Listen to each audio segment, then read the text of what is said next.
Hello there, welcome back to 9.4. We are rolling right along in cylinders here. This should be the next slide that you're on. I believe it's page 10 in your notes. And as we talked about in the last slide, to find the volume of a cylinder, you have to figure out what the base area is of that base circle. Like in this particular case, this is the base area, that circle. And then you basically just have to multiply it times its height. And the formula for that is pi times radius squared height. Again, that's from the previous video. And also a reminder that you need to have this sheet with you. You probably do. And right here is the area where you can find that cylinder stuff, just like we had talked about a few minutes ago. So let's go ahead and work through this particular question. Here is, notice that the height is a perpendicular line from, that's level with the base there, and then it goes up to the top, so that's the height, which in this case is 49 meters, and the radius is this line right here, that's 21 meters there. So we're going to plug that into our formula that I had here, but it went away because I changed my slide. Volume is equal to pi r squared times height. So there's your pi. There's r squared, r to the power of 2, or 21 squared, and there's height. So basically, punch all that in the calculator. We are just going to use 3.14 for pi. It's a rounded off value of pi that we'll use to get a close answer here. It's a pretty large number, over 67,000. Notice that my unit is meters cubed, because again, still you're filling that cylinder up basically with cubes to find the measure of its volume there. So that is the end of page 10.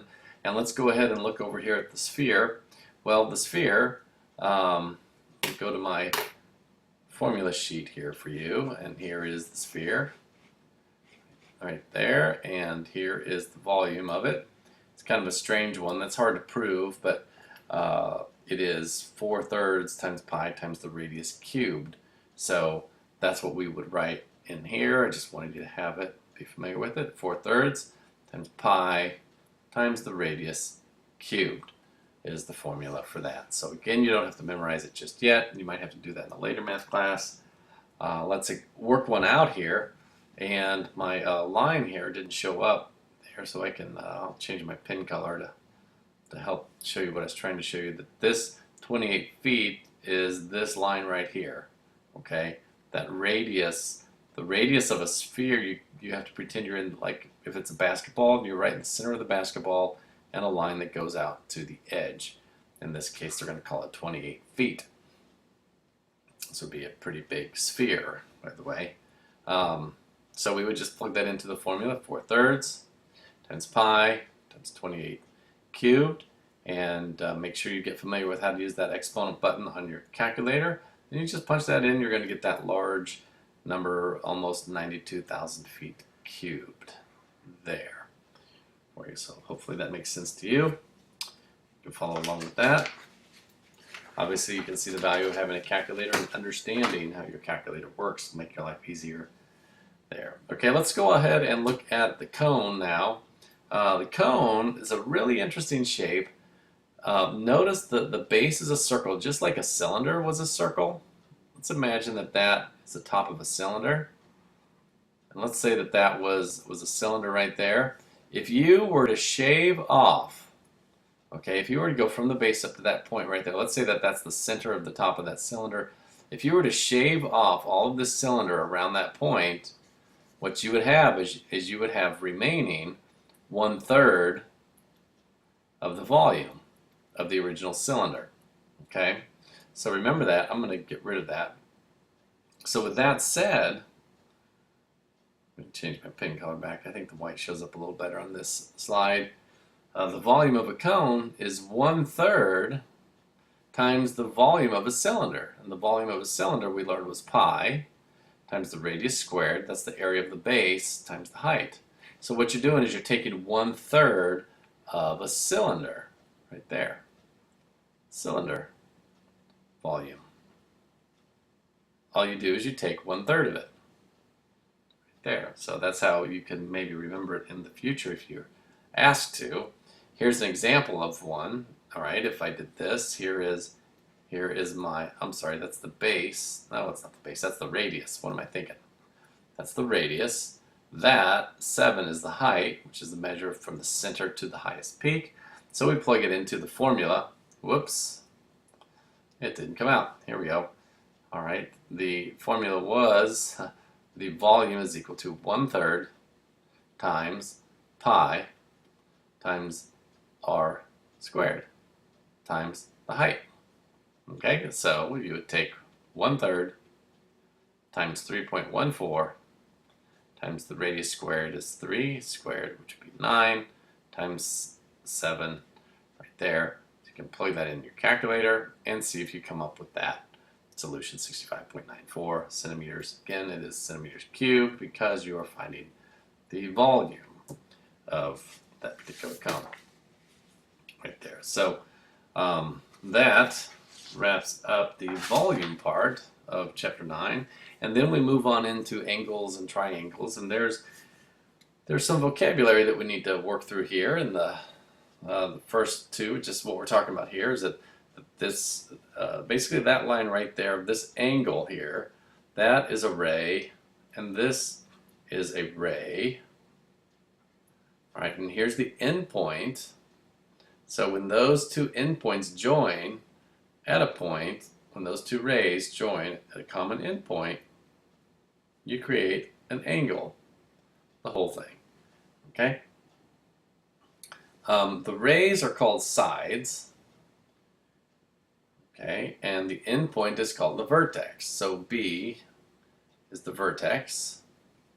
And there's basically 3 ways we can name this angle.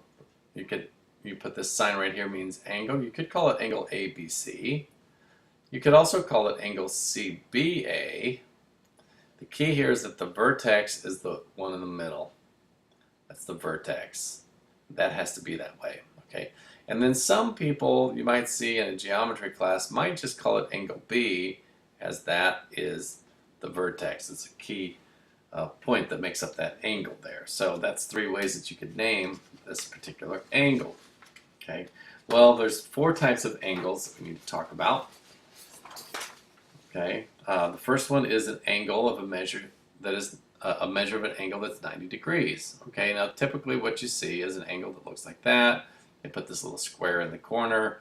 That basically means 90 degrees. Now, it doesn't have to be sitting like perfectly in the corner like that. It's not a very good one right there, but it doesn't matter where it is. A 90-degree angle means it's kind of like a door, the corner of a door there. Right? A measure of an angle that's 180 degrees is a straight angle. And that's a bad line, but I'll go with it. It's hard to draw on my little tablet here. But imagine that's a straight line. Then this measure, that's 180 degrees. So that's what a straight line does. If we were to chop that up degrees, there would be 180 of them if it were a straight line. Let's say we have an angle whose measure is less than 90 degrees. That's called acute. So anything less than 90 degrees would be acute. That's less than 90. It could be really skinny. Okay, anything that just does not make a 90-degree angle is called acute.